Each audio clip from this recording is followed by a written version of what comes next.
Ser podcast. Ser Historia. Cadena Ser. Con Nacho Ares. Dígame, MacGregor, el dueño de la casa es Bruce Allister, ¿no? Sí, el nieto de Donald Allister. Aquel sí que era un hombre ruin. Convirtió la casa en un antro de contrabandistas. Al final le volaron la cabeza de un tiro. Angus Allister fue su hijo. Se lo comieron los caníbales en los bares del sur. Una familia muy desgraciada.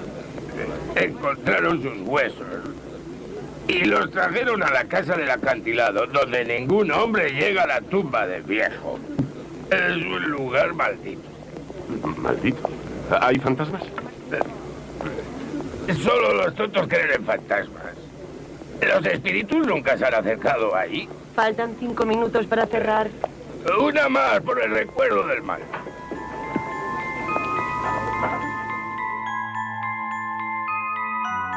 No es la primera vez, y seguramente no será la última, que comenzamos un nuevo programa de Ser Historia con un fragmento de una película de Sherlock Holmes. En este caso es del año 1945, en esa versión de La Casa del Miedo. La figura de Sherlock Holmes de alguna forma está relacionada con el tema principal del cronovisor de esta semana. Es quizás la figura antagonista de César el Hombroso. Él va a ser el protagonista, un médico forense que quizás se excedió en la interpretación física, antropológica de los seres humanos para decir este es un asesino, este no, este es feo, por lo tanto va a cometer un crimen, una serie de cosas que nos llamaría mucho la atención y nos llama la atención por lo grotesco que resulta a los ojos de la ciencia. Pero en ese mediados y finales del siglo XIX, César el Hombroso fue todo un referente en la historia de la criminología, que con esos errores y con esos aciertos pues marcó un poco, ¿no?, el devenir de la investigación en aquel momento. Todo lo contrario de lo que sería pues ese diagnóstico preciso, científico, exacto, mucho más minucioso de Sherlock Holmes, pero no deja de ser uno de esos antecedentes. A César el Hombroso vamos a dedicar el programa, el cronovisor, en esta ocasión de Jesús Callejo, pero como siempre será uno de los muchos temas que vamos a tratar en un programa en el que, como siempre, intentaremos hacer un poquito más de historia.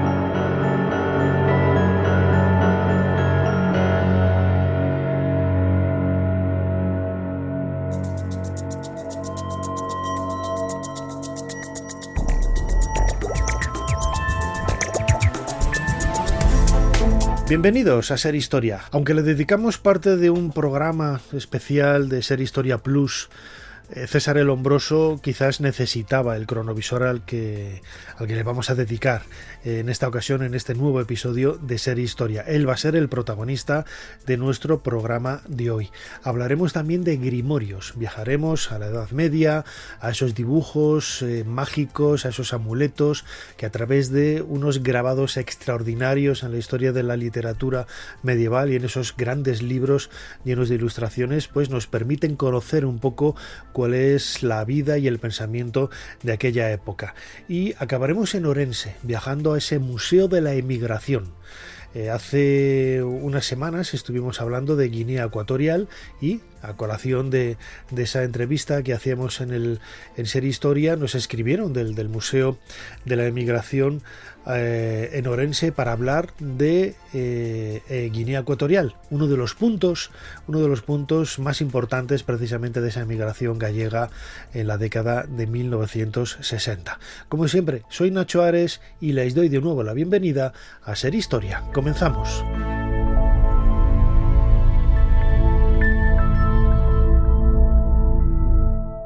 Sigue a Ser Historia en las redes sociales. Nos tienes en Twitter, Facebook, YouTube, Instagram y TikTok. @serhistoria.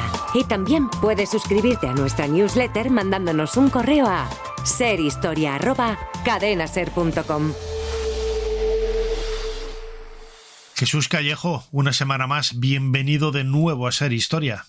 Pues aquí estoy, presto y dispuesto para hablar un poco del derecho penal, en concreto de la criminología y en concreto del padre de la antropología criminal. Así que cuando yo estudié la carrera tuvimos que hablar de él sí o sí. Es lo que te iba a decir, hay poca gente que conoce tu background, que dirían ahora los pedantes, ¿no? Tu trasfondo académico, porque tú en realidad, aparte de ser muchísimas cosas, primeramente empezaste siendo abogado y estuviste ejerciendo, además Estuve ejerciendo como funcionario. letrado.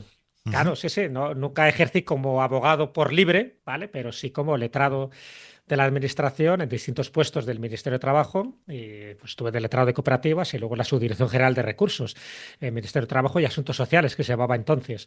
Así que sí, mi formación ha sido jurídica y, por supuesto, muchísimos años de mi vida, antes de pedir la excedencia voluntaria, pues estuve dedicado a funciones jurídicas. Y en la carrera hay una asignatura que es Derecho Penal. Y dentro del Derecho Penal, pues se nos hablaba de las distintas escuelas de criminología. Entonces estaba, por una parte, la escuela clásica, la de Beccaria, y la escuela positivista o positiva, donde César el Hombroso pues tenía su protagonismo. Entonces ahí empecé a saber algo de él. Un poco, pues eso, como ese padre de la criminología y en concreto de la antropología, porque ahora comentaremos que él se dedica un poco a esos rasgos más faciales. Ya es cuando me empecé a dar cuenta que era un personaje muy complejo, muy, muy interesante en el siglo XIX, donde él vivió, y muy respetado, muy acreditado, muy influyente, pero luego desacreditado en el siglo XX, cuando se empezó a dar cuenta, sobre todo los especialistas más versados en criminología y en la delincuencia, que su teoría, más que ciencia, era pseudociencia y que muchas de las cosas que él dijo sirvieron para estigmatizar a determinadas clases sociales o étnicas, pensando que porque nacías pobre o nacías feo o nacías, ya te digo, con unas determinadas características fisiológicas, estabas como más predispuesto a ser un criminal nato. Bueno, pues eso quedó todo en entredicho, pero desde luego sé que se le estudió y de hecho hay un museo, dentro de los méritos de César el Hombroso, hay un museo en Turín, que es el Museo de Antropología Criminal, que él inauguró en 1892 y que ahí sigue vigente con todas las colecciones, porque en el fondo fue un poco como el doctor Velasco aquí en Madrid. Él cogió muchísimos cráneos y cerebros de criminales y de personas, pues en fin, que estaban totalmente marginadas por la sociedad, pensando que a través de las características fisiológicas, por la altura, por el cráneo, por la frente, por las orejas, por las cejas, podías determinar si eras ni más ni menos que un delincuente. Eso gustó mucho, claro, a la policía de aquella época. Dice que bien, podemos eliminar el delito antes de que se produzca. Pero luego te puedes imaginar que falló más que una escopeta de feria. Por lo tanto, al final sus doctrinas quedaron bastante en desuso. A César el Hombroso dedicamos parte de un programa especial de, Ser Historia Plus, que hicimos hace pocas temporadas en Podimo, y lo podéis escuchar ahí en exclusiva en esta plataforma, pero le queremos dedicar, ¿no?, un cronovisor de una forma más extensa, más extendida, porque merece la pena. Es un personaje que nos hace viajar a ese siglo XIX, en donde la criminalística empieza a crecer, es donde quizás empiezan a ponerse algunos mimbres, ¿no?, de lo que luego a comienzos del siglo XIX será, por ejemplo, la obra de Conan Doyle, de Sherlock Holmes, pues esos indicios que se ven en algunos casos que te pueden llevar a interpretar de una u otra forma el perfil psicológico del asesino. Pues un mundo muy interesante, ¿no?, en el que César el Hombroso, nacido en 1835 y fallecido en 1909, pues tiene mucho que decir, con sus pros y sus contras, ¿no? Luego, el paso del tiempo, lo decía ahora Jesús,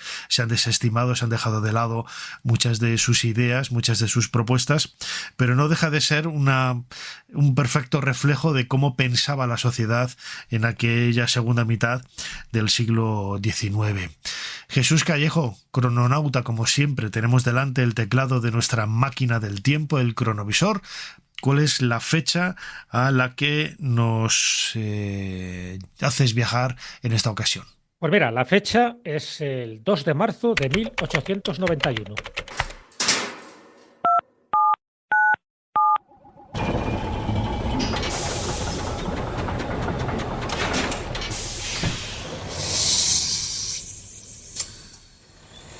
Adelante, pasen. Jesús Callejo les está esperando junto al cronovisor.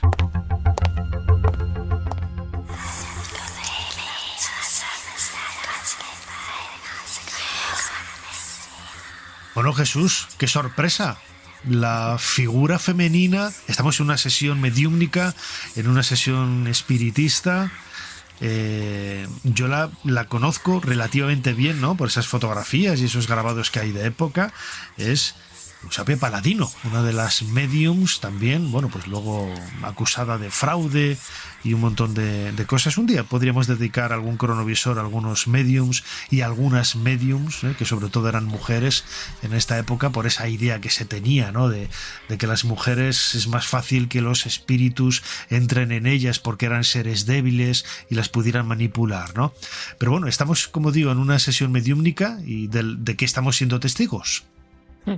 Pues de eso, de una sesión espírita, y más ni menos que con Eusapia Paladino, que ya por entonces tenía fama de provocar fenómenos paranormales y un poco de acreditar con pruebas fehacientes que el más allá existía y que tú te podías poner en contacto con espíritus de personas fallecidas para que transmitieran sus mensajes. Y esto es lo curioso de César el Lombroso, porque te recuerdo que él forma parte de esa escuela positivista, es decir, utilizar la ciencia, utilizar un poco el método científico para llegar a una serie de conclusiones, y el espiritismo pues estaba muy lejos de eso. De hecho, Lombroso, durante mucho tiempo, él fue muy crítico con el espiritismo. Él consideraba que los espíritas eran todos fraudulentos, que lo intentaban engañar, ¿no?, a la gente, basándose en la credulidad, pero que no había ningún tipo de ciencia en las mesas parlantes, ¿no? Y se extrañaba de que ciertas personas con mente sana pudiesen prestar tanta atención a estos charlatanes. Fíjate, esta era la mentalidad que tenía Lombroso, no solo él, ¿no?, sino también todos aquellos médicos o científicos del siglo XIX que pensaban que el espiritismo no era digno de ser estudiado. Bueno, pues a través de una serie de personas, de amigos comunes, le empezaron a decir que había una mujer como Eusapia Paladino que era capaz de hacer hechos extraordinarios y que vulneraba las leyes físicas. Dice, bueno, no me lo creo. Entonces, bueno, pues efectivamente un intelectual italiano, Ercole Chiaia, le dirige una carta pública como brindándole la oportunidad de que asista, o sea, que no hable por hablar, sino que asista a una de estas sesiones mediúnicas y que él compruebe por sí mismo. Bueno, pues efectivamente él se empieza a interesar y, bueno, pues en una de las veces que él está en Nápoles, él pone una serie de condiciones y dice, bueno, venga, yo me presto, pero claro, él sabe que su reputación queda en entredicho, que yo no puedo ir aquí con Eusapia Paladino con la fama que tiene esta mujer, te puedes imaginar, ¿no? A día de hoy también pasa también con algunos científicos. Yo no me puedo manchar las manos con este tipo de personas que más bien parecen charlatanes. Entonces él pone una serie de condiciones, y una de las condiciones que él pone es que él tiene que controlar toda la seguridad para ver que no hay trampa, que no hay truco, en fin, que la mujer va a estar atada y bien atada a su silla, que no quiere que esto sea público, sino más bien quiere reunirse con una serie de colegas y de profesores de su máxima confianza para que también acrediten si esto es verdad o es mentira. Y bueno, pues le dice que no hay problema. Así que venimos a esta sesión este lunes 2 de marzo de 1891, son las 8 de la tarde, estamos en el Hotel Genève de Nápoles y vamos a asistir, pues eso, ni más ni menos que a ver si Eusapia Paladino es capaz de hacer lo que dice que es capaz de hacer. Hay muchísimos, como ves, hay muchísimos doctores, hay profesores. Ahí estamos viendo, por ejemplo, que está Limoncelli, está Vizioli, está Leonardo Bianchi, que es el director del manicomio de Nápoles, está incluso el nieto de Lombroso. En fin, hay unas cuantas personas rodeando la mesa redonda y está rodeando a esta mujer, ¿no?, a esta medium tan famosa. ¿Qué es lo que vamos a contemplar dentro de nuestro cronovisor, dentro de este momento y dentro de esta luz, en fin, un poco atenuada, ¿no? Pero, claro, porque pero con todas las sesiones mediúmnicas tenían ese paisaje, ¿no?, esa oscuridad que algunos entendían que era la excusa perfecta para esconder todo tipo de artilugios, de hilos, de cuerdas, de mecanismos que hicieran moverse objetos, de esconder personas que pudieron hablar, que incluso el propio medium fuera ventrílocuo y pudiera estar, bueno, pues gesticulando o haciendo sonidos extraños, ¿no?, como las hermanas Fox con los huesos de los pies. Pero en esta ocasión, bueno, pues hay mucha gente importante, como decías, que es lo que estamos viendo. hay mucha expectación, como ves. Dentro de esas condiciones que puso Lombroso era que no tendría que estar en absoluta oscuridad, para nada. Él quería ver lo que estaba ahí pasando, ¿no? Ya te digo, ni sesiones públicas, y por supuesto que las experiencias se tenían que realizar, pues eso, en su lugar, ¿no? En donde él quería. Y por supuesto eligió una de las habitaciones del Hotel Genet para que no fuera el lugar donde Eusapia Palladino solía hacer este tipo de actuaciones. Bueno, pues, ¿qué es lo que estamos a punto de ver? Bueno, imagínate, y aquí lo estamos viendo, que la medium está sentada con sus piernas atadas a la silla, para intentar que no se mueva o que no haga ningún tipo de movimiento sospechoso. Está rodeada por Lombroso, por Biccioli, por Tamburini, por Limoncelli, por Gigli, en fin, todo ese tipo de profesores que hay alrededor de ella. Bueno, pues los fenómenos que estamos a punto de presenciar es que hay un movimiento lento de la mesa, se está moviendo, nadie, por supuesto, está provocando este movimiento, luego fuertes golpes en el centro de la mesa, sin que haya tampoco ninguna mano visible que esté produciendo estos golpes. Una silla vacía se eleva a la altura de los brazos del Lombroso. Él se queda ojiplático. La cortina del salón se mueve y cubre la cabeza del profesor Lombroso, que en ese momento empieza a entrar en pánico, se está atemorizando porque no controla lo que está sucediendo ahí, a pesar de considerarse un científico. Empieza a surgir luces alrededor de Eusapia Palladino, luces extrañas, como fosforescencias. Nadie ha encendido ahí ninguna luz, ninguna vela. Y aquí viene lo más curioso, más sorprendente. Una mano invisible, toca al profesor Limoncelli. Tamburini y al nieto del profesor Lombroso también notan que alguien les está tocando. Todo el mundo está sentado, nadie se está moviendo, pero notan que esa mano les está tocando. Y que Eusapia Palladino, te puedes imaginar, sigue atada, ¿no? Y observan cómo una mesita que tienen al lado se desplaza lentamente por el salón hasta la medium, sin que nadie la mueva. Telequinesis, se podría decir, dentro de los fenómenos parapsicológicos.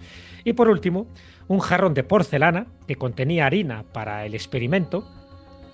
En ese momento está vacío porque la harina ha sido derramada sobre la mesita, aunque no hay ninguna partícula, sobre el suelo. Todo sobre esa mesita. En fin, Lombroso se queda extasiado, asombrado. No es la única sesión espírita que asiste, porque él se queda ya con la mosca en la oreja y dice, cuidado, a lo mejor esto me está diciendo que hay pervivencia de la vida después de la muerte y que hay personas dotadas como esta medium que es capaz de ponerse en contacto. De hecho, durante 1892, al año siguiente, se suceden 17 veladas espíritas en Milán, donde él acude además con el futuro premio Nobel de Medicina, que era Charles Richet. Y todos aseveran que allí no había ni trampa ni cartón. Escuchándote, Jesús, ya sabes, mi mente racionalista me hace recordar, ¿no? un juego que utiliza mucho Jorge Blas, buen amigo, ilusionista, mago, en sus espectáculos, en donde sube a dos personas entre el público. Suben al escenario, cada uno está sentado en una silla a la derecha y a unos 6, 7, 8 metros la distancia del escenario.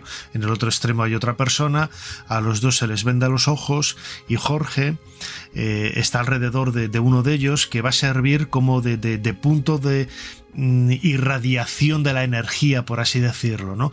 La otra persona, que está a unos 10 metros, está, como digo, alejada, totalmente separada, con los ojos vendados también, y no ve nada de lo que ocurre a pocos metros, ¿no? Jorge, cuando toca en el hombro de la persona que hay a la izquierda del escenario, la otra persona, que está sola, nota que alguien le está tocando precisamente esa parte del cuerpo, ¿no? Y levanta la mano, ¿no? O sea, es un espectáculo y un efecto realmente sorprendente, ¿no? Que bueno, es más viejo que la polca, como todo lo de la magia, más viejo que la orilla del río, que diría mi sobrina, pero desde luego impresiona, ¿no? Y según estaba escuchándote la descripción de esta sesión mediúmnica, en donde la gente sentía que alguien les tocaba, etcétera, me estaba yo acordando un poco de este juego de Jorge Blas. Pero lo decíamos al principio, ¿no? Si te parece, Jesús, vamos a escuchar un fragmento de un programa de esta casa, Si amanece nos vamos, de nuestro buen amigo y compañero Roberto Sánchez, en donde hace un par de temporadas invitó a Félix Martín, que es fiscal, abogado, y él estuvo dando algunas pinceladas sobre esa descripción, esa primera descripción de la tipología de asesinos, de criminales que había un poco en la mente, ¿no?, de César Lombroso, para poder identificar, ¿no?, y poder etiquetar y estructurar un poco el mundo de los asesinos. Vamos a escucharlo. Nos dijiste que distinguía 6 categorías, ¿no? Eso es. El criminal nato, el delincuente locomoral, el delincuente epiléptico, el delincuente loco, el delincuente pasional y el ocasional. A ver, cuéntame algo más de esas categorías que enumeró Lombroso. Vais a flipar, ya veréis lo interesante que es, ¿vale? El punto de partida de este señor es señalar que en la criminalidad hay un componente biológico, ¿vale? Y él dice, si observamos a las personas, podemos observar rasgos comunes que nos pueden determinar si una persona es criminal o no, ¿vale? En base a eso, hace 6 categorías que son las que tú nos has indicado y vamos a repasar cada una de ellas rápidamente, si os parece. Primero, el criminal nato se caracteriza, fijaros, desde el punto de vista físico, según Lombroso, por los siguientes rasgos: cráneo pequeño, gran órbita ocular, frente hundida, abultamiento en la parte inferior de la zona posterior de la cabeza. Y dice, las personas con esta fisonomía son insensibles, impulsivos y son criminales natos que no sienten remordimientos. La pregunta que yo os hago es, ¿no os suena que está identificando ausencia de los cánones de la belleza con criminalidad? Sí, totalmente. Totalmente, ¿Vale? Totalmente, sí. Pues vamos a seguir avanzando. Segunda categoría, delincuente loco moral. Dice Lombroso, este tipo de criminal raramente está internado en un centro de atención psicológica. Dice, fisiológicamente son más parecidos a los que acabamos de ver, pero sin embargo no son tan feos, entre comillas, por así decirlo, ¿no? Las características son antipáticos, vanidosos y egoístas, ¿vale? Y por tanto, dice, su rostro presenta asimetrías, pero no tantas como el criminal nato. Fijaros, ¿eh? Tercera categoría. El epiléptico. Incluso ya en el bautismo de la categoría ya me llama mucho la atención. A ver, cuéntame. Pues la epilepsia para Lombroso es señal de criminalidad. La persona epiléptica por el mero hecho de serlo. Y dice, fijaros qué interesante, este tipo de delincuentes se caracterizan por ser vagos, destructivos, vanidosos y amantes de los animales.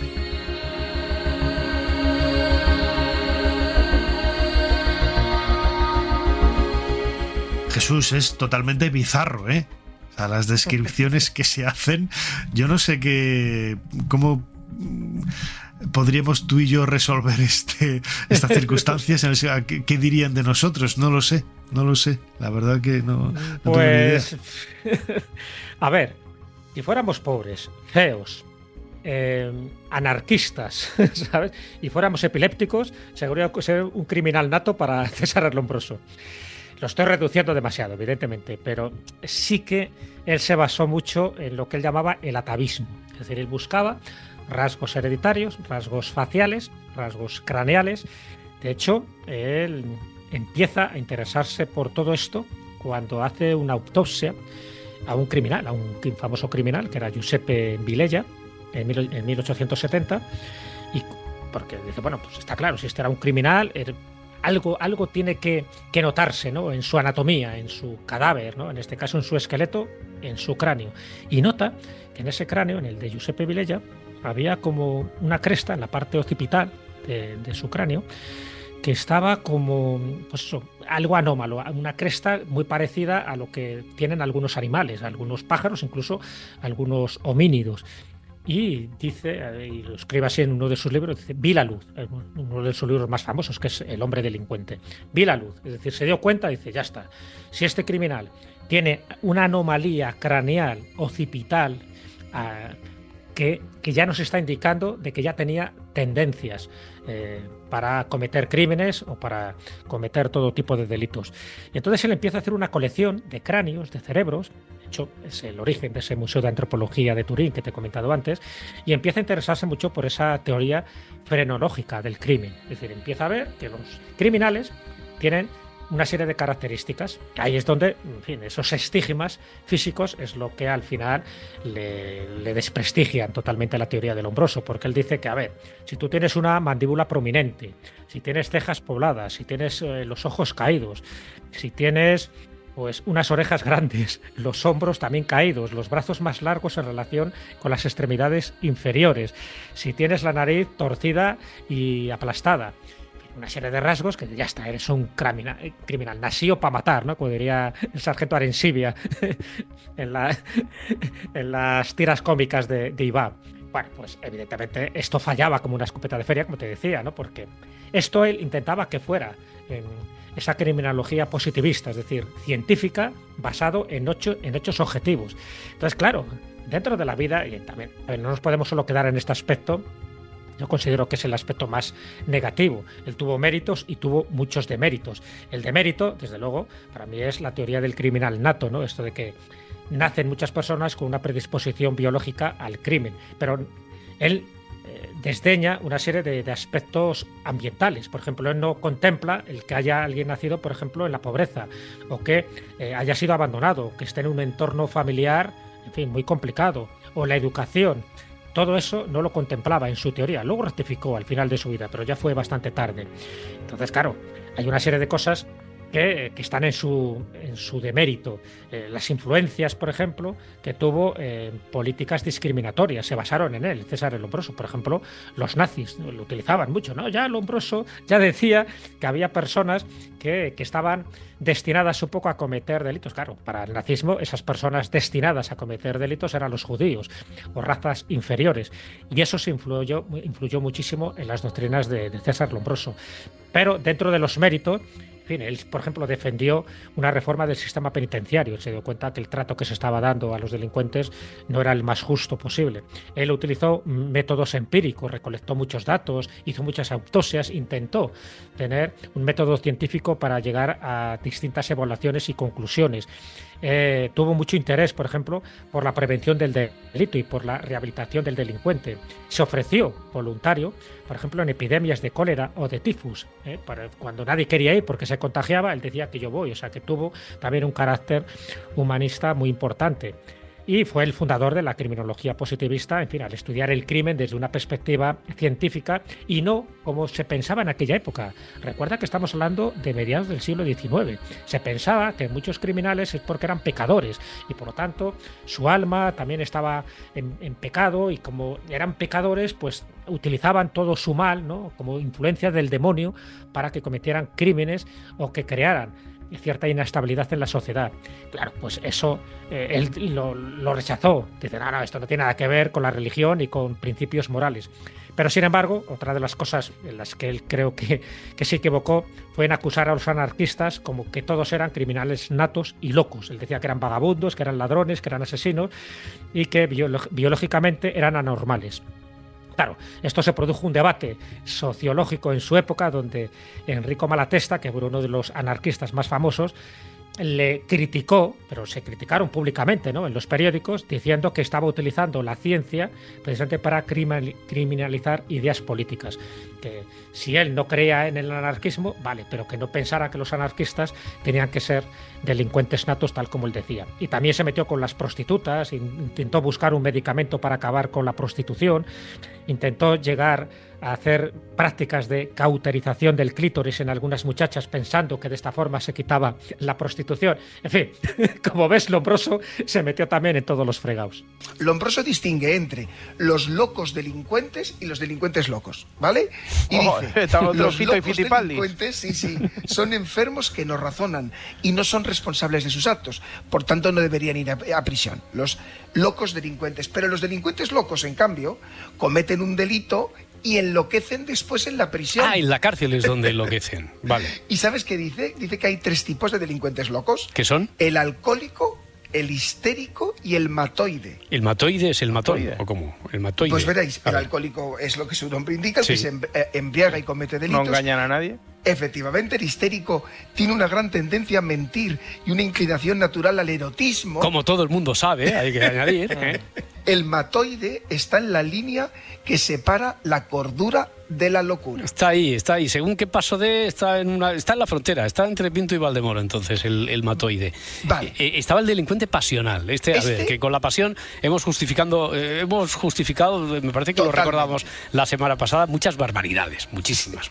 Me lo imaginaba que me lo ibas a decir. Vale, contextualizar que estamos a finales del XIX, ¿eh? Sí. Recordar que corriente cultural había a finales del siglo XIX. Y ahora lo explico. Dice Lombroso: el delincuente pasional actúa por impulso y está movido por pasiones nobles. Las pasiones nobles o pasiones bajas, las pasiones bajas o las nobles están reservados para los delincuentes comunes. Sin embargo, las pasiones nobles se identifican a delincuentes que tienen entre 20 o 30 años, la juventud, y dice: este tipo de criminales son sumamente afectuosos, sienten una gran conmoción después de cometer el delito. A veces y todo intentan suicidarse como respuesta a lo que han hecho. Los motivos que llevan a cometer este crimen a los delincuentes pasionales son el duelo, la pasión política y el infanticidio. Aquí no entrarían los crímenes pasionales de los que ya estuvimos apuntando, que era como bautizábamos policial y periodísticamente, judicialmente también, lo que hoy conocemos y pasan por engrosar lamentablemente las estadísticas de violencia machista. Aquí no entra. Pero fijaros, Roberto, tú que eres un apasionado de la literatura, chicos, ¿no veis que se sobrevalora lo pasional? Porque fíjate que habla de pasiones nobles. Recordad que estamos en la época del romanticismo. Bueno, ya, pero lo romantiza tanto que lo blanquea, ¿no? La pasión puede justificar prácticamente cualquier acto violento, por muy sádico o por muy perverso que pueda ser. Por tanto, mi conclusión es: fijaros que esta teoría fue saludada en su época como avanzada. Oye, que estaba el ocasional, que nos quedaba el ocasional, que está más que justificado porque, oye, va a ser tan esporádico que a lo mejor no hay que tenérselo en cuenta. Eso es. Escuchábamos esa segunda parte del fragmento que hemos extraído del programa de nuestro compañero Roberto Sánchez, Si amanece nos vamos, en donde se habló hace un par de temporadas precisamente de la figura de César el Hombroso en la voz del fiscal Félix Martín, sobre todo, bueno, pues un poco, Jesús, los prejuicios, ¿no?, que tienen muchas personas y que siguen existiendo en realidad, porque cuando tú te cruces con una persona, el rostro, la forma de vestir, en realidad es una carta de presentación y eso no te lo puede quitar nadie, ¿no? Y unos interpretamos un aspecto de una forma y otros interpretan el mismo aspecto de una forma totalmente diferente, y es hasta cierto punto lógico que un rostro mal encarado, que un rostro, bueno, pues te haga pensar, ¿no?, que esa persona puede ser peligrosa o mala, pero también lo vemos con muchos actores de cine, ¿no?, que hacen películas siempre haciendo papeles de criminales, de asesinos, y en el momento en el que se quita la cámara del rostro sonríen y te das cuenta de que es un tío que es un pedazo de pan, aunque haya estado cortando la cabeza y siendo el malo de los más malos de la película, ¿no? También esos prejuicios, ¿no?, por medio de las ideas que tenemos preconcebidas en muchas ocasiones, es lo que nos llevan a este tipo de ideas. Sí, totalmente. Por eso digo que mucha gente se basó en las teorías del Hombroso cuando todavía tenía su prestigio, pensando pues que era correcto lo que él decía, que había un método científico para determinar quién era un criminal y quién no. Claro, hubo distintos criminales. Te pongo dos ejemplos. Por ejemplo, en España, en el siglo XIX, pues hubo un criminal en serie que mató a muchísimas mujeres y que además alimentó un poco el mito del sacamantecas, que era el Zurrumbón, un poco el asesino de Vitoria, y bueno, y sus características físicas coincidían con las que decía Lombroso, ¿no? Tenía la frente huidiza, tenía una cara un poco simiesca, tenía las orejas grandes, en fin, coincidía con esas características. Entonces más de uno dijo: lo ves, Lombroso tiene razón, porque hemos pillado al Zurrumbón y ves, ya se le ve claramente que estaba nacido para matar. Por todas esas características, al final murió ejecutado en el Garrote Vil. Bueno, y te cuento un ejemplo posterior en Argentina, que fue el petiso orejudo, un asesino en serie también, y que sus características anatómicas, si tú las ves en una fotografía, pues coincidirían con lo que decía Lombroso. Pero claro, puede coincidir en 2 o 3 casos, pero la mayoría no coincide para nada estas cualidades anatómicas. Entonces, claro, mucha gente arrimaba el asco a su sardina y siempre utilizaban a Lombroso para justificarlo. Lo peor también, otra de las muchas cosas, aparte de meterse con los anarquistas, pues también un poco meterse con las mujeres, porque él pensaba también que había un prototipo de mujer delincuente. Claro, ahí le han tachado de machista por todos los sitios. Él escribió un libro que se llama La mujer delincuente, la prostituta y la mujer normal. Entonces, si hacemos un poco la síntesis de lo que él pensaba, él decía que la mujer ocupa un lugar inferior en la escala evolutiva, así ya de entrada, y que las características de las mujeres delincuentes eran, por ejemplo, que no sentían pena y por tanto eran insensibles a las penas de los demás, que no tenían un refinamiento moral, que tenían una debilidad, una inteligencia menos desarrollada, que eran más proclives a la pasión y a la frialdad sexual que los hombres, y por último que las mujeres delincuentes se parecen a hombres y que son más viciosas que ellos. Te quiero decir que con estas características, con estos requisitos, pues te puedes imaginar que le cayó de todo. Pero encima él pensaba, también dentro de su paranoia cientifista, él pensaba que la diferencia entre un loco y un delincuente y un genio era muy débil. O sea, que podía ser las 3 cosas en función muchas veces de esos ambientes en los que tú te desarrollabas. Y, por supuesto, teniendo una anatomía normal dentro de lo que él consideraba que era normal. De un genio a un loco había muy pocas diferencias. Y decía, por ejemplo, una de las diferencias estaba en la altura. Él pensaba que casi todos los genios eran bajitos y que los altos ya tenían unas ciertas anomalías. Y solo consideraba que había, desde su perspectiva, 23 genios que superaban el 1,80 y que se les podía considerar como auténticos genios. Él hablaba de Schopenhauer, de Voltaire, de Petrarca, de Alejandro Dumas, tanto el padre como el hijo, pero como excepciones, que la mayoría eran bajitos. Si quería ser un genio, por ejemplo, Dante, Pascal, Rousseau, Van Gogh, eran bajitos y eran genios. Y luego, lo más cachondo de todo esto, una anécdota que tuvo que ver con León Tolstoy. León Tolstoy, el gran escritor ruso, el de Guerra y Paz, cuando le conoce en Moscú en el año 1897, el encuentro que tiene no puede ser de lo más desafortunado. No se tragan ninguno de los dos. Cuando termina la conversación, Lombroso se va totalmente convencido que Tolstoy, con sus ideas místicas, era el prototipo de un criminal nato, que era un loco, genio pero loco, y Tolstoy piensa que Lombroso era un superficial, que su teoría del criminal nato no tenía ningún tipo de validez científica, que era un viejillo limitado y que era muy ingenuo y que estaba un poco chocheando. En conclusión, 2 genios que se juntan y 2 genios que se pusieron a car de un burro. Esta es la realidad.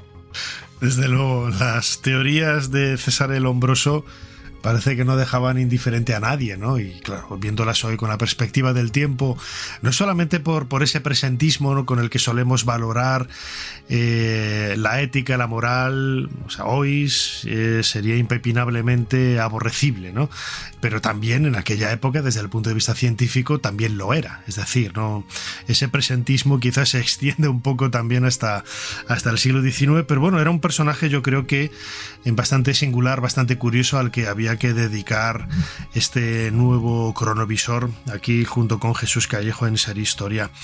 Jesús, como siempre, muchísimas gracias una vez más por habernos ayudado a hacer un poquito más de historia. Pues nada, muchísimas gracias a ti y ya sabes, para todos los futuros estudiantes de Derecho Penal, que se acuerden que César el Lombroso entrará en los exámenes.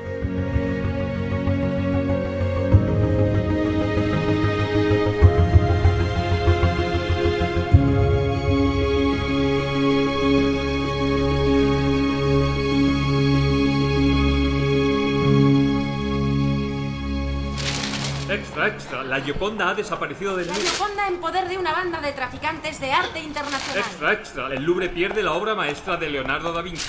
Tú sabes el valor que tienen. Sé el valor que tienen. Y también sé de dónde vienen, Guillaume. Por eso, precisamente, tenemos que deshacernos de ellas lo antes posible.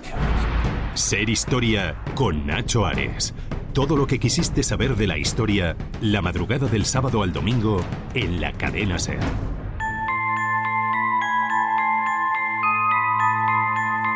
Comprender la historia de la magia escrita es comprender la influencia de las principales religiones del mundo, el desarrollo de la ciencia primitiva, el poder cultural de la imprenta, el crecimiento de la alfabetización, el impacto social del colonialismo y la expansión de culturas esotéricas a través de los océanos.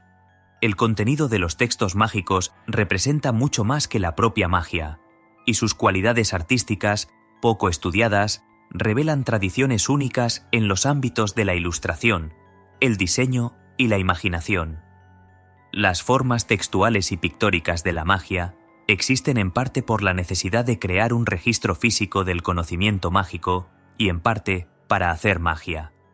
Sin embargo, también ilustran literalmente la expresión humana de deseos, emociones y miedos elementales en forma de demonios, ángeles, espíritus, dioses y símbolos abstrusos o figuras abstractas.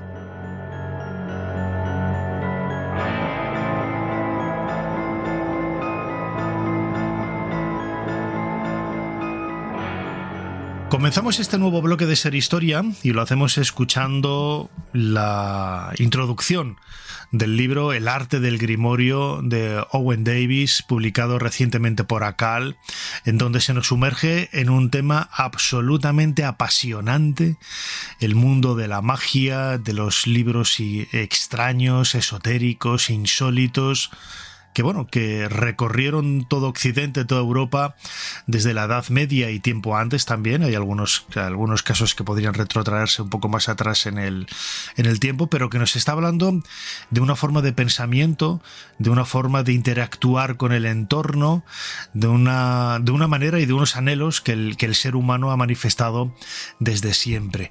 Para hablar de este libro y para hablar de Grimorios, contamos, que ya ha estado en otras ocasiones aquí con nosotros en Ser Historia, al doctor en Historia del Arte y escritor Pedro Ortega Ventureira. Pedro, bienvenido de nuevo a Ser Historia. Hola Nacho, pues bien hallado y un placer, como no, estar de nuevo en Ser Historia. Para mí es todo un lujo. Muchas gracias por la invitación. La primera pregunta, ¿qué es un grimorio? ¿Cómo se puede definir un grimorio? Bueno, pues fíjate, un grimorio podríamos decir que es un elemento escrito, ya sea texto o sean imágenes, realizado con una intención mágica. ¿Y a qué me refiero con mágica? Pues a que, digamos, esa creencia del ser humano de que a través de los elementos del más acá o del microcosmos podemos influir en el más allá, en el macrocosmos, ¿no? O sea, utilizar las fuerzas invisibles de la naturaleza para realizar nuestra voluntad. Esta voluntad a veces puede ser positiva, con lo cual tendríamos lo que es la magia blanca, o negativa, que sería la magia negra. Y esa magia plasmada por escrito, ya sea con textos o gráficos, es a lo que podríamos llamar grimorio. Además, desde el punto de vista estético, lo vemos claramente en el libro, ¿no? El arte del grimorio, publicado por ACAL, el trabajo de Owen Davies, un profesor británico. Un libro de estos yo creo que solamente lo podría hacer un profesor británico. Estéticamente los grimorios son hermosísimos, al mismo tiempo que sobrecogen, en el sentido de que tienen ese lado de extrañeza, de rareza, del mundo de lo insólito, que aglutinan muy bien todos esos contenidos que quieren transmitir, ¿no? Sí, además fíjate que a mí una de las cosas, bueno, este libro me ha gustado por muchos motivos, ¿no? Pero uno de ellos es que yo siempre que he leído un libro de misterio o he visto alguna película, me llama muchísimo la atención, o siempre he pensado cómo se realizaría de manera real uno de estos conjuros, ¿no? O sea, cómo se invocaría a través de uno de estos grimorios. Entonces, todo lo que es el dibujo, esos pentáculos, esos círculos mágicos, esos elementos gráficos, o esa grafía a veces hebrea o de otras culturas, ¿no? Es como que gracias a ese punto artístico que tiene el hacer las cosas con una intención muy clara, ¿no? En la cual, digamos, que te dejas la propia vida, pues generan lo que son para mí representaciones verdaderamente artísticas. O sea, yo como historiador del arte creo que el grimorio en general tiene un interés más allá de lo mágico, y es ese pierde precisamente su valor artístico o pictórico. Imagino que los grimorios también, como la propia magia, van de la mano desde el inicio de los tiempos. Lógicamente, estas representaciones artísticas o textuales de textos escritos los textos solamente aparecen en la época histórica, ¿no? Pero ya podemos intuir, ¿no?, que incluso algunos grabados en cuevas prehistóricas podríamos entenderlo como grimorios. ¿Se sabe cuándo tienen origen este tipo de textos, este tipo de libros? Imagino que será tan antiguo como la propia preocupación y ese anhelo del ser humano que decíamos antes por intentar cambiar lo que hay alrededor, ¿no? Sí, pues tú lo has mencionado antes, la época histórica. Mesopotamia, con los textos cuneiformes, es donde encontramos, fíjate, ya en los albores de la humanidad, de los escritos de la humanidad, encontramos ya tablillas de arcilla con inscripciones, digamos, con esa intención mágica que comentábamos antes. O sea, que es tan antiguo como el propio ser humano, y sobre todo en representaciones escritas, pues ya te digo que nos tenemos que remontar hasta Mesopotamia, ¿no?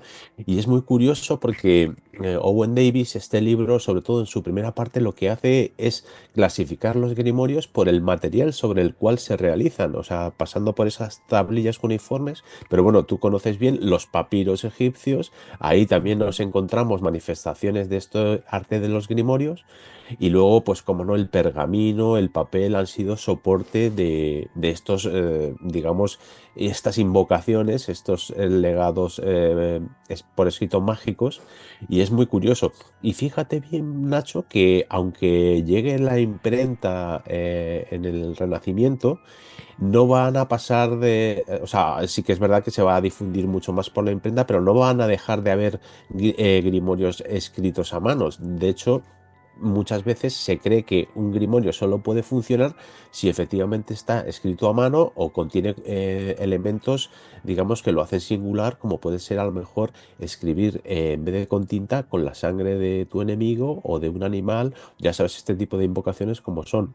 Entonces es muy curioso esa evolución que plantea Owen Davies de cómo el grimorio se va desarrollando a la hora de los distintos, según van apareciendo los distintos soportes de escritura. Y hay casos tan curiosos incluso como el utilizar huesos humanos o inclusive cráneos para inscribir esos textos mágicos y que de alguna manera tengan todavía más potencia esos conjuros realizados sobre estos elementos. Llama mucho la atención, ¿no?, la antigüedad de estos conjuros, de los soportes también, ¿no?, que se emplean tan singulares, como dices, empleando pues sangre, empleando cráneos. Hay algunos ejemplos curiosos que marcan un poco también la propia identidad, ¿no?, de lo que significan los grimorios y el sentido que tiene a la hora de ser empleados como un medio de comunicación para dar a conocer. No sabemos quién tenía acceso a estos grimorios. Te iba a preguntar otra cosa, pero ¿quién realmente tenía acceso a estos grimorios? Imagino que lo primero, gente que supiera leer. Sí, bueno, efectivamente, ahí has dado en la clave. Estos, digamos, es un conocimiento secreto que yo, si me apuras, yo diría que esto comienza con las religiones mistéricas en el Mediterráneo, ¿no? Incluso esos conjuros que se transmiten solo de forma oral. Como tú bien decías, hay gente que incluso a veces no sabe escribir, y lo que hace a lo mejor es copiar una serie de grafías o de grabados y representar, digamos, esos elementos o esos círculos mágicos o esos pentáculos, ¿no?, que sí que están a lo mejor más accesibles a cualquier tipo de público. Pero bueno, ahí lo tenemos más o menos. Hay un libro que es el Picatrix, que es quizá, pues, dentro de esa magia talismánica, uno de los textos, de los libros más importantes de época medieval, ¿no? Él también está, yo no sé si podríamos definir el Picatrix como un grimorio, pero desde luego tiene un sustrato mágico enorme. Pues sí, digamos, el gran libro del Grimorio, como tú decías, de la Europa medieval, y eso que es un texto islámico. Y es muy curioso porque el Picatrix, en su origen, es madrileño. Lo escribió Maslama Almairisi, que Almairisi quiere decir Maslama el madrileño. Así que lo tenemos aquí muy cercano.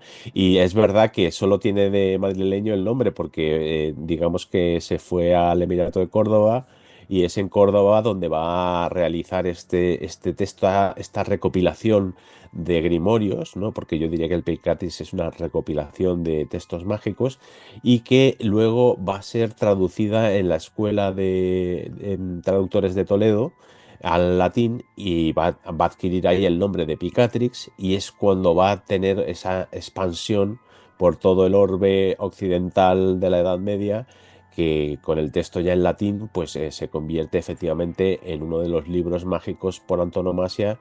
Bueno, pues eso, una obra capital para el desarrollo de la magia en Occidente sin lugar a dudas. Otro referente es De oculta filosofía, del año 1531, de Heinrich Cornelius Agrippa, una obra escrita en 3 volúmenes que ya nos está hablando de la cantidad de información y de conocimientos que había ya en el siglo XVI, en el primer tercio, para intentar aglutinar toda esa magia conocida de entonces. Y de oculta filosofía, bueno, pues en sus 3 volúmenes nos habla de magia natural, celestial y ceremonial, y bueno, se convierte también en uno de los grandes clásicos de lo oculto para Occidente, ¿no? Sí que es verdad que el Picatrix había sido el más difundido en la Edad Media, pues a partir del Renacimiento es esta historia de la filosofía oculta o de oculta filosofía en latín, que bueno, pues es uno de los grandes textos de nuevo de recopilación de textos mágicos que sí tienen lugar en Occidente y que va a ser uno de los afortunados, por decirlo así, porque hay otros libros más complejos de seguir, y que obviamente pues va a llegar al mundo del siglo XVIII y XIX, donde tenemos la gran eclosión por una parte en el mundo francés del siglo XVIII, y fíjate que esta oculta filosofía influye también en el desarrollo del tarot, del que ya hemos hablado en algunas ocasiones en Ser Historia. Por y cierto, es un Pedro, libro que voy a hacer aquí un paréntesis. El otro día te estuve escuchando junto con nuestro compañero Jesús Callejo en el podcast La Escóbula de la Brújula, hablando de la historia del tarot. Maravilloso, ¿no? Lo recomendamos desde aquí, hablando de esa historia del tarot. Tú, Pedro, como verdadero conocedor y coleccionista de tarots. Así que bueno, cierro paréntesis después de esta recomendación. Y me comentabas, ¿no?, que el tarot también está relacionado con toda esta historia. Claro, en el fondo el tarot no deja de ser, si pensamos en un uso, digamos, mágico, pues no deja de ser un grimorio en cierta forma. Y fíjate aquí, voy a mencionar un tarot muy curioso y que no está muy estudiado todavía porque ha aparecido, digamos, en fechas muy recientes, es el tarot Solabusca, y del cual se cree que era una herramienta para realizar magia talismánica. O sea, es el tarot, digamos, ocultista por antonomasia, aunque como digo, está todavía mucho por estudiar, pero es un tarot único del Renacimiento, de finales del siglo XV, o sea, muy próximo a este de oculta filosofía de Cornelio Agripa, y que por la complejidad de sus nombres, de los nombres de los personajes que allí aparecen, que no se parecen nada a los arcanos de ningún otro tarot, y el posible significado pues ha sido clasificado por algunos estudiosos como un tarot realizado con la intención de realizar magia talismánica. Y es que yo creo que el tarot, en el fondo, me estoy yendo un poco, pero bueno, no quería dejar pasar esta idea. El tarot puede ser también una herramienta, como mencionábamos antes, para manejar el microcosmos y el macrocosmos a través, digamos, de las fuerzas, digamos, que existen en la naturaleza y en el mundo, ¿no? Entonces, bueno, pues para cerrar este tema, el tarot podría ser en sí, si su uso es mágico, otro grimorio. Fíjate, estamos hablando, antes te lo preguntaba, ¿no?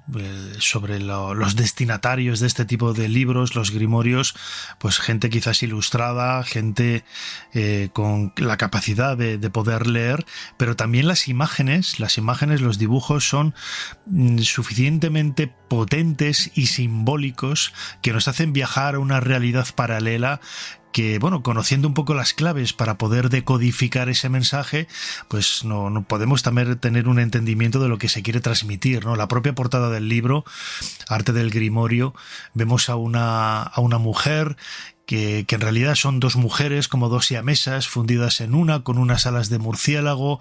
Una lleva en la mano una copa en la que parece que salen tres cabezas, ¿no? de pavo real, y la otra una serpiente con cabeza de pavo real también, ¿no? con esas plumas y esa decoración que hay dragones, hay leones, hay plantas con flores, con rostros, es decir, son toda una serie de símbolos de una realidad paralela que, si eres capaz de interpretar estos ideogramas, también accedes, ¿no? a esa magia. Está claro. Además, esta imagen que mencionas, Nacho, es el rebis alquímico. O sea, esta imagen es, digamos, la pareja, como digo, es un símbolo en el cual se interpreta desde ese punto de vista alquímico la gran obra, ¿no? O sea, la conclusión de la piedra filosofal es a través de este ser que en el fondo es una especie de, como diríamos, de andrógino, ¿no? Que une en sí los dos sexos y que, bueno, pues efectivamente gráficamente es muy potente y como tú decías, nos lleva solo su contemplación a saber que algo esconde, ¿no? En toda su iconografía, su simbología, todos los elementos tienen un significado muchas veces oculto, pero que nos llama poderosamente la atención. Y es, pues eso, introduciéndonos a descubrir el significado de cada uno de esos elementos, lo que nos permite alcanzar un conocimiento íntegro de lo que aquello quiere decir. Y es un poco el fin que Owen Davies persigue en este fantástico libro, y que lo que hace es, pues eso, llevarnos hasta prácticamente el detalle del significado de los grimorios en las muy diferentes culturas en las que aparece, ¿no? Has dado un poco en la clave, las diferentes culturas, porque no es algo que se circunscriba únicamente al mundo medieval, sino que tiene un recorrido en el tiempo hasta prácticamente nuestros días, ¿no? Las sociedades secretas que nacen en esa Inglaterra victoriana del siglo XIX tan curiosa, tan singular, en muchas ocasiones toman muchos elementos para crear la estructura de pensamiento de esas órdenes de la literatura mágica medieval, es decir, de los grimorios. Sí, además ahí vamos a mencionar, cómo no, a la Golden Dawn. La Golden Dawn es, digamos, la sociedad secreta británica por antonomasia, donde tenemos a personajes como Arthur Edward White o Aleister Crowley, ¿no? La bestia 666, pero ahí hay un personaje muy particular que es Samuel Liddell MacGregor Mathers, que es uno de los fundadores y que es el que se va a encargar de traducir toda una serie de grimorios clásicos y crear incluso por su parte rituales mágicos propios. Y es que este hombre, digamos, fue clave en la estructuración de la magia como vía para el desarrollo espiritual, y va a influir en corrientes tan importantes como la propia Wicca o el neopaganismo que tenemos en nuestros días. O sea que en esas sociedades secretas se gesta no solo ya el estudio de los grimorios, sino la creación de, digamos, nuevos textos mágicos contemporáneos que van a influir directamente en lo que es la magia en nuestros días. Así que, pues sí, efectivamente, el papel de esas órdenes secretas es fundamental en el desarrollo de la magia y por ende de los grimorios. Yo creo que este libro se va a convertir en todo un referente para conocer el pensamiento más profundo que hay en la Edad Media, esa mal llamada Edad Oscura, en realidad una edad llena de luz, de color y de visiones que, como veíamos ahora, pues siguen muy presentes y muy vivas en la actualidad. Arte del Grimorio, de Owen Davies, publicado recientemente por Akal, que hemos estado desglosando en los últimos minutos aquí en Ser Historia, nuestro programa de la mano de Pedro Ortega Ventureira, doctor en Historia del Arte, escritor y un montón de cosas más. Pedro, amigo, como siempre, muchísimas gracias una vez más por habernos ayudado a hacer un poquito más de historia. Ha sido un placer, Nacho. Hasta la próxima.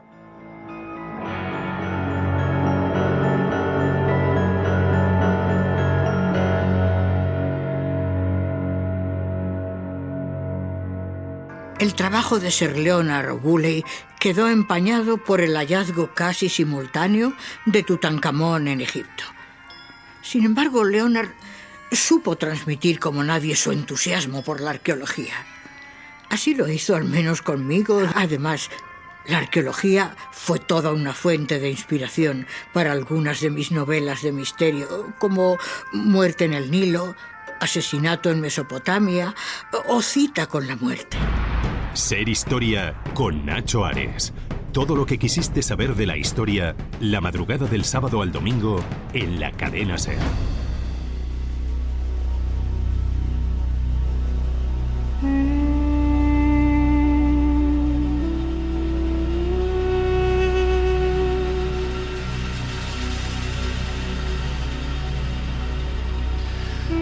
Continuamos en Ser Historia y lo hacemos retomando un tema que hace unas semanas, hace varios programas, abordamos aquí en nuestro programa.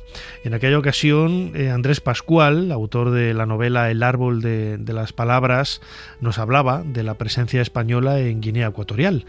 La colonia española en África, que hasta finales de los años 60 pues estuvo pues con mucha vida, ¿no? Y comentábamos también algunas anécdotas de mi propia familia, de algunos primos míos que han nacido allí, porque muchísima gente, muchísimos españoles llegaron a Guinea, nacieron allí, trabajaron allí, volvieron y realizaron, pues como digo, un trabajo realmente extraordinario. A colación de esa entrevista, yo recibí un correo electrónico de nuestro próximo invitado, Pablo Pérez, que él es director del Museo de la Emigración a Guinea Ecuatorial, un museo maravilloso que se encuentra en Quintela de Leirado, en la provincia de Orense, un museo que yo desconocía.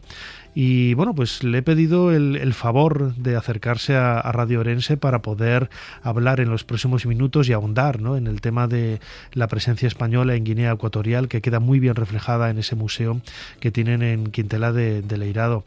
Pablo Pérez, bienvenido a Ser Historia. Muchas gracias, Nacho. ¿Qué tal? La emigración en muchas ocasiones está totalmente vinculada a Galicia, ¿no? Siempre decimos la broma esa de hasta en la luna hay un gallego, ¿no? Yo recuerdo cuando he estado en muchas ocasiones, ¿no?, en América del Sur, a los españoles nos llaman gallegos de una forma genérica y todos nos sentimos un poco orgullosos. Yo, por ejemplo, que soy de León, me parece una cosa muy bonita, ¿no? Que quitando ese trasfondo quizás más triste, ¿no?, de la obligación de sentirse obligado, falta la redundancia, a emigrar y dejar tu tierra, pero bueno, también es una forma de plantar, ¿no?, esa semillita en muchos lugares del mundo, ¿no? La emigración está totalmente vinculada a Galicia. Sí, la verdad es que concretamente podemos decir que la provincia de Ourense, que aquí se iba a crear un museo de la emigración, es una provincia profundamente emigrante y hay ourensanos gallegos en todos los lugares del mundo. De hecho, en el museo, al entrar, lo primero que se ve es un mapa que pone un hilito en Galicia y después un resto de hilos de todos los lugares del mundo donde hay gente de Quintela de Leirado, pero sobre todo, bueno, es el reflejo, quitando lo de Guinea Ecuatorial, es el reflejo de lo que es la emigración gallega a todo el mundo, sobre todo a Sudamérica. Bueno, va ligado mucho por poblaciones y por el efecto llamada, ¿no? Allí, concretamente en Quintela, pues Buenos Aires, Venezuela, después una emigración posterior Alemania, Francia, en Celanova, un ayuntamiento que está al lado, pues Nueva York, Newark, Australia, bueno, infinidad de lugares del mundo. Lo que dices tú, incluso en la Luna tiene que haber posiblemente algún gallego, que hay que decir que la persona que hizo la bandera de los Estados Unidos que ondea allí en la Luna era de Ourense, concretamente de un ayuntamiento que se llama Maceda. Pero bueno, eso daría para otra historia, ¿eh? Desde luego, una historia súper bonita, me encanta, no la conocía. totalmente curiosa. ¿Cuándo empieza la emigración en Galicia, en concreto en Quintela de Leirado, en Orense, en esta provincia? Y las razones, imaginamos, pues la pobreza y la falta de recursos, ¿no? Pues mira, la emigración a Guinea Ecuatorial, y fue una de las razones por las que nos llevó a hacer el museo, el 70% de las familias de Quintela de Leirado tuvieron una o varias personas emigradas en Guinea Ecuatorial, porque como bien dijiste antes, había gente que nació allí, primos tuyos. Era una emigración muy peculiar, porque era una emigración familiar, es decir, no era lo típico que se iba el hombre de la familia y dejaba a los niños con los abuelos aquí y se iba a ganar la vida y mandaba el dinero, no, aquello era una emigración familiar, porque se iba el hombre, la mujer, los niños nacían allí y bueno, se vivía realmente bien. ¿Y cuándo empezó? Concretamente, la historia nos dice y los documentos nos dicen que en el año 1896 un vecino de un pueblo de Quintela de Leirado que se llama Mourisca, se llamaba Eloy Estrada, pues llegó a Guinea Ecuatorial. Y ese vecino, a raíz de el efecto llamada que hablábamos ahora de la emigración, empezó a llevar a más vecinos para allí. Hay cartas manuscritas donde los invita a ir, donde le explica que allí se vive bien, que se puede trabajar en el cacao, que la gente pues llega, que puede ir con su mujer, que tiene gente a su servicio y bueno, que hay un bienestar que, lo decías ahora, que la realidad que había aquí en Galicia, concretamente en Quintela de Leirado, es la de la Galicia profunda, es decir, imagínate que casas que en el año 1896 o mismo posterior, 1920, 1930, pues o incluso la posguerra, lo que sería la economía era una economía totalmente de subsistencia e incluso, que eso es una de las cosas donde se empieza en el museo, se empieza a ver cómo era Galicia en el tiempo que emigraron nuestros vecinos, pues se vivía también del extraperlo o del contrabando, ¿vale? Pero no del contrabando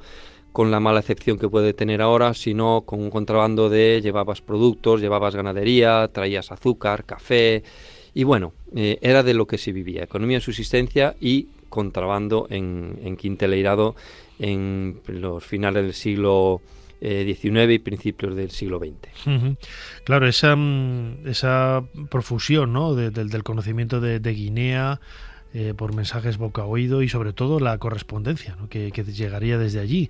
Imagino que en un principio, claro, una cosa es emigrar a Nueva York, que dices, bueno, Nueva York, ¿no?, Estados Unidos, América, tal cual, o Alemania o a Francia, pero África no dejaba de ser un continente muy distante culturalmente y muy distante físicamente a nosotros. Sí, realmente la emigración allí, podríamos decir que era una emigración con unos factores muy determinados y quizás incluso agradables, quitando los principios de cuando fue el pionero Eloy Estrada, que después al estar allí X tiempo pues ya le daban unas hectáreas de terreno para poder iniciarse en las plantaciones de cacao cuando España pierde los últimos territorios en América, pues digamos que volvieron los españoles a fijarse en Guinea Ecuatorial, ¿no?, y a potenciar el cacao en Guinea Ecuatorial. Y eso nos lleva a que toda la gente, pues lo que hablamos ahora, el efecto llamada, pues que tenía unos condicionantes muy positivos y muy diferenciadores del resto. Primero, era España, evidentemente, ya no hacía falta visados, sino que era un propio país. Sí que es cierto que hacía falta ir con un contrato de trabajo o con un depósito de 200.000 pesetas, que era mucho dinero para aquella, pero después era una inmigración agradable porque la gente que llegaba allí y era para la que menos iba, entre comillas, era para trabajo de encargado de unas plantaciones, es decir, tenía a su cargo a 200 braceros, es decir, no eran trabajos, el trabajo no era un trabajo físicamente duro de ir a una mina o de ir ellos a las plantaciones a recoger el cacao, no, eran de encargados, el que, entre comillas, menos rango tenía, ¿no? Después ganabas 8 o 9 veces más que aquí, imagínate, ganar un montón de dinero de manera que estabas una temporada y ganabas a lo mejor para comprarte un piso aquí, ¿no? Y hablo de la realidad de la provincia de Ourense. Después era un trabajo también muy agradable en el sentido de que tú emigrabas por temporadas de 2 años, los cuales tenías 2 años de trabajo y 6 meses de vacaciones pagadas con viaje de ida y vuelta a España. Entonces imagínate, esas condiciones hacían muy atractivo el hecho de ir y bueno, ya no hablemos del clima, ¿no? Imagínate la Galicia de aquellas, el frío que debería de hacer, igual que lo hace hoy en pleno mes de abril, lluvia, ¿no? Y la lluvia, a llegar al país ecuatorial, que la temperatura media es de la mínima de 25, la máxima de 28, o incluso que también se daba la circunstancia de gente que iba a hacer allí la mili, pero era una mili en plena dictadura, una mili light, ¿no? Iban a la mañana a hacer media hora de instrucción, iban al trabajo y volvían al mediodía a hacer otra media hora de instrucción y nada, ellas se iban para pasar el tiempo en el cine o en el casino recreativo o en cosas así. Es decir, era una emigración muy atractiva que el régimen dictatorial de aquellas creo que potenciaba, porque lo que quería era poblar de españoles la isla de lo que nosotros llamamos Fernando Po o la provincia de Río Muni. Podríamos decir hasta cierto punto que era una emigración elitista, en el sentido de que, claro, un trabajador convencional no podría, ¿no? Hacerse con esas 200.000 pesetas para poder respaldar o justificar, ¿no? Y yo no sé si exigían cierta preparación, cierta formación para poder desempeñar este tipo de trabajos como encargados. Bueno, mira, por lo que nos consta a nosotros, en lo que tenemos testimonios yo orales, creo que no, porque no voy a decir ahora de la gente de mi familia que yo sé que fueron, precisamente no eran gente con es muchos lo que te iba a estudios ni nada de eso, pero bueno. Efectivamente, no era nada elitista. De hecho, yo te cuento la historia de mi abuelo, que tiene hoy 103 años, va a hacer 104 el 4 de septiembre. De hecho, meto así una cuña diciendo que Quintela y Irao y la comarca de Celanova está siendo estudiado por la UNESCO para hacer la Blue Zone por la duración de las personas que allí existen. Bueno, pues mi abuelo era una persona, evidentemente, había ido a la escuela, pero no tenía otra formación, y él pidió el dinero, incluso a mi abuelo. A mi padre sí que le mandaron el contrato unos tíos que tenía allí. Entonces, salir con contrato ya no tenías que hacer el depósito, pero mi abuelo sí que necesitó de pedir dinero prestado para el depósito. Pero no era elitista, era una, ya te digo, efecto llamada, y sobre todo gente mucho del pueblo. De hecho, ya te decía que el 70% de las familias de Quintela e Irado emigraron allí, tuvieron un miembro emigrado allí, de hecho, hasta el punto de que el valle del río Deva, que es el río que nace en Quintela del Irado y desemboca en el Miño, pues le llamaban el Valle de Fernando Po, ¿no? Y porque Quintela e Irado, Padrenda, Berea, Celanova, Gomesén, de Ramiras, los ayuntamientos de alrededor, Rairi de Veiga, pues fue mucha gente por ese efecto llamada provocado por los vecinos de Quintela e Irado a Guinea Ecuatorial, pero no era elitista, no era. Lo que sí que sería complicado sería el viaje. Es decir, este viaje, sobre todo a algunos lugares de África, pues no era todo lo cómodo, y sobre todo ese contraste que no deja de ser, aunque sea una colonia española y la gente allí lleva el español y está lleno de españoles, no dejaba de ser un país fuera de tu entorno natural, ¿no? Pues mira, el viaje, tenemos un apartado también del museo donde estudiamos efectivamente el viaje. El viaje primero era en barco, nos llevaba unos 30 días, ¿no? Entonces, una vez que empiezas a investigar, dices, 30 días, porque salía un barco desde Barcelona al puerto de Cádiz, y salía otro que venía por Bilbao, pasaba por el puerto de Vigo, donde lo cogían la mayoría de la gente que iba de Quintela e Irado, y salir ya de Quintela, salir a Vigo, pues ya era una aventura, ¿no? En aquellas, ¿no? Imagínate, después ya había autobuses y tal, pero al principio eran los 30 días, llevabas a Cádiz, y de Cádiz a Guinea Ecuatorial llevaba 22 días, hacías una escala en Canarias. Y era un viaje, largo. Imagínate un barco 30 días. A mí me llamaba mucho la atención. ¿Y cómo comían? No, pues tenemos allí, incluso en el museo, maletas originales del viaje de los primeros, donde llevaban maletas de madera con la fruta, llevaban animales dentro del barco que los mataban para comer. Y después, en el año 1951, inauguraron el primer vuelo de Madrid-Malabo, que participó gente de Quintela del Irado en la construcción del aeropuerto de Fernando Po, de Santa Isabel, y ya era un viaje en avión que llevaba muchas horas. Que conste, que lo cuenta mi padre, que tuvo un accidente allí, no le salió el tren de aterrizaje y tuvieron que ir con el avión al medio de la selva, que tenían que viajar de noche, porque aquellos motores biélice, al pasar por el desierto del Sáhara, se calentaban tanto que tenían problemas de poder reventar. Entonces tenían que viajar por el desierto del Sáhara, por las temperaturas, tenían que viajar de noche y era un poquito que daba miedo porque decían que veías el fuego en los motores del avión. Y después, nada, al llegar allí, pues ya era otra realidad. Hablabas del idioma, como bien sabrás, posiblemente por temas familiares, la gente allí, los guineanos, hablaban español, porque por medio de las misiones claretianas le habían enseñado español y educación y toda esta escolarización y todas estas historias. Pero la gente que venía a trabajar a las fincas hablaban inglés.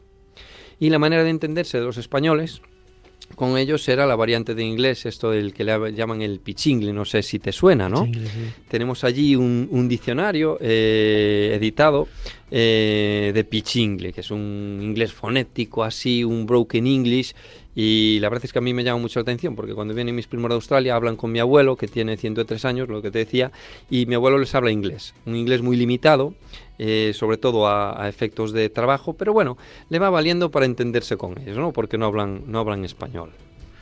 Qué curioso esta historia, ¿no? de cómo los españoles, en este caso los gallegos de Quintela del Eirado, llegaron a Guinea, ¿no? Es la justificación de este museo de la emigración a Guinea Ecuatorial que podemos ver en este pueblecito.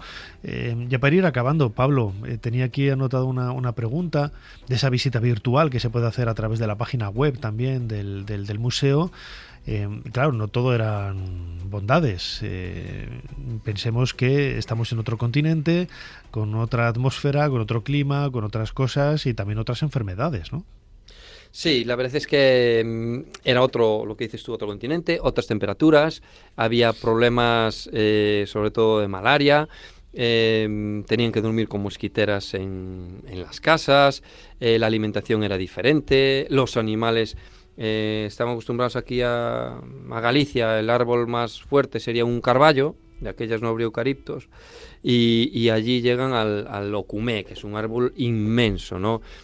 Aquí la serpiente más grande mediría 1,5 metros y allí a lo mejor una boa por 4 o 5 metros, ¿no? Era una realidad física totalmente diferente y climatológica. Y es una cosa que también nos llamaba mucho la atención, que la gente decía que llegabas a los bares o a los casinos recreativos y tenías encima de la mesa un medicamento que se llamaba rosichín o resichín, que es un medicamento que tiene como principio activo la quinina, ¿vale? Que era lo que evitaba la malaria, ¿no? No sé si sabes una frase que dice Winston Churchill, que dice que los gin tonics salvaron más vidas al Imperio Británico que los médicos del propio imperio, ¿no? Y era porque el principio activo de la tónica, la quinina, evitaba el contagio por malaria. Pero más allá de eso, después sí que era una vida relativamente... El trabajo era duro porque tenían que llevar el famoso salacó, que es un sombrero, allí tenemos una muestra de él, que es un sombrero con unas reminiscencias coloniales, pero realmente era una herramienta de trabajo, ¿no? Allí tenemos machetes, tenemos podadoras, y el sombrero del salacó valía para evitar esas grandes temperaturas o esas fiebres que le venían. Pero bueno, en sí yo creo que la emigración es una emigración realmente agradable. Después ellos adaptaron aquello a nuestra mentalidad. Las fiestas que celebraban eran propias las de Santiago, el 12 de octubre, que después fue el día de la independencia. Por cierto, hay mucha gente que estuvo allí el día de la independencia, mucha gente de Quintela del Eirado. Entre ellos mi padre, cuando izaron la bandera, una bandera y arriaron la otra, ¿no? Y la verdad es que, bueno, también es algo digno de estudio el proceso de la independencia. Sabes que empezó en el año 1955, cuando el régimen franquista quería la aceptación por parte de la ONU. Se celebran unas elecciones democráticas en medio de una dictadura férrea en España, unas elecciones que salen al revés de como querían el régimen, porque había un enfrentamiento dentro del propio Consejo de Ministros, y al final aquello todo acabó, que es en lo que acaba el propio museo acabó con la huida, entre comillas, después de la crisis de las banderas en el año 1969. Nosotros lo llamamos como chegou o inverno, ¿no? Como llegó el invierno, ¿no? En pleno mes de marzo-abril llegan de un clima ecuatorial a Barajas con pantalón corto, con camisa fina y de color blanco, como si fueran así, bueno, un chupi guays, y llegan aquí con el frío que hacía en Madrid en pleno mes de marzo, ¿no? Pero bueno, yo creo que hay que decir que la emigración era una migración agradable, que el papel que hicieron allí los españoles es un papel de resaltar. No sé cuál es la experiencia, pero nosotros, de la documentación que tenemos, no hay episodios no había un racismo sistemático. Sí hay episodios de racismo, pero no hay un racismo sistemático. Había una buena aceptación por parte de los nativos, sobre todo de la etnia bubi, y la verdad es que hay mucha pena, y por eso surgió el museo, de lo que fueron aquellos maravillosos años, sobre todo los años 50, 60 en Guinea Ecuatorial. Por eso toda la gente que habla de aquello le da mucha pena que se haya ocultado la historia de Guinea Ecuatorial, porque es una historia, no sé si tú lo viviste así o no, cuando se empieza a hablar en nuestras familias de ella, se habla con un sentimiento muy agradable, de alegría y un sentimiento de felicidad, ¿no? De que fueron años felices. Así es. Así es, desde luego, el eco que ha quedado, por lo menos en mi familia, de esa emigración a Guinea es muy agradable, muy positiva. Y bueno, pues mis tíos han dejado huella de ello, ¿no? Y luego, aparte, todos los regalos que nos trajeron y nos traían de figuras de caoba y este tipo de cosas, que yo creo que todas las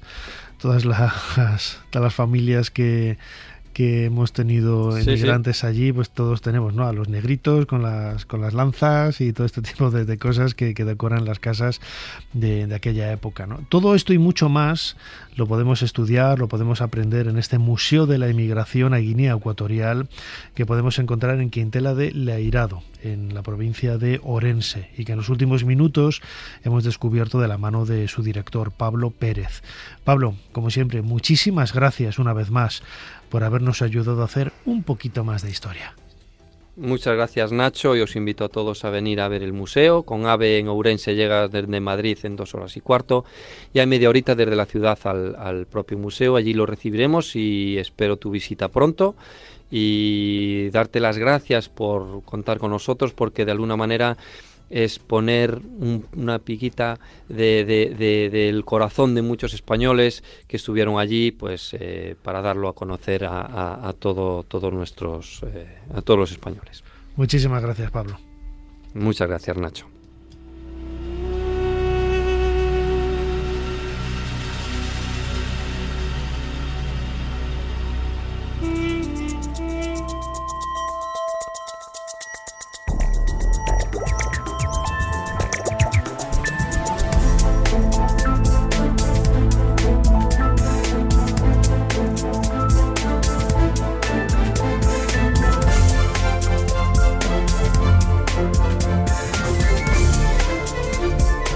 Llegamos al final de un nuevo programa de Ser Historia. Recordad que a través de Ser Podcast podéis escuchar una y mil veces no solamente este programa completo, sino todos los emitidos hasta ahora. También lo podréis hacer en otros agregadores de audio.